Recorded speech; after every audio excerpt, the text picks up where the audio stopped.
news with Dan Reynolds. He and his wife are expecting twins, right? Very exciting, but honestly, I don't know that much about it. Good news is, though, guess who does? John Katz, our Vegas insider. We know about it now, yeah. Dan Reynolds of Imagine Dragons. If you don't know Imagine Dragons, they're rock stars. They're from Las Vegas. And my fun fact about Imagine Dragons is they once played O'Shea's Lounge in the old O'Shea's Hotel Casino. So they are of Las Vegas, and Dan Reynolds and the band they're prepping for their Tyler Robinson Foundation dinner and gala on Saturday, and we've been talking, and him and his wife Aja Volkman of Nico Vega are expecting twins. They've learned this in the past couple of weeks.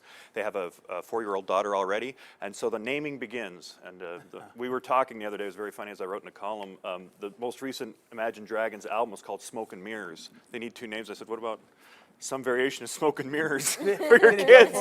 He went into hysterics. He goes, man, we haven't talked about that yet. We aren't there yet. But so that's a very cool thing for a very cool band, and they're doing a lot of good stuff. It's Pediatric Cancer Foundation is what they're raising money for. Cause. And they're starting to work on a follow-up to Smoke and Mirrors and recording it in Las Vegas, too. So a lot happening with those guys. All right, some news here about the Route 91 Festival. Back to stay here.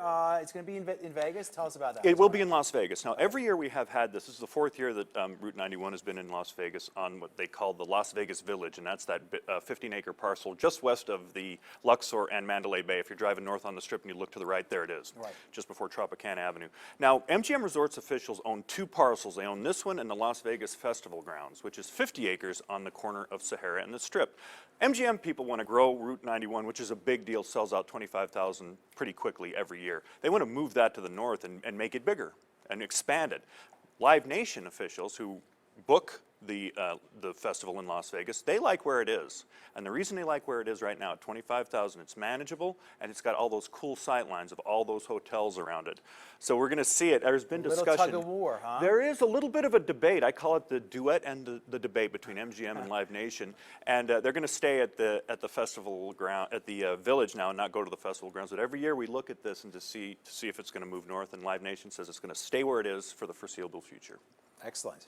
All right, also some news about the singing legend here. Betty Lee is going to be honored tonight. Brenda Lee.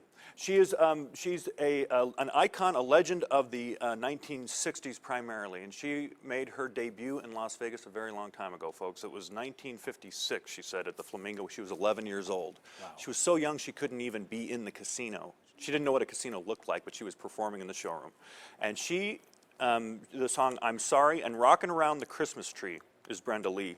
If you want to know how big this woman was so big, there were the 4 biggest acts of the 1960s were the Beatles, as far as sales, Elvis, Ray Charles, and Brenda Lee. No way, that's so interesting. It started to wane at the end of it, but she was a very big deal, and she's being honored by the Global Gaming Expo Entertainment Awards this evening at the Hard Rock Hotel at Vinyl as this year's Legend of the Year, and it's going to be great to meet her because ask your folks about Brenda Lee. She was a very big deal a long time ago. Well, as always, sir, thank you very much for your time. No problem. Appreciate it. Good seeing you guys. We'll be right back.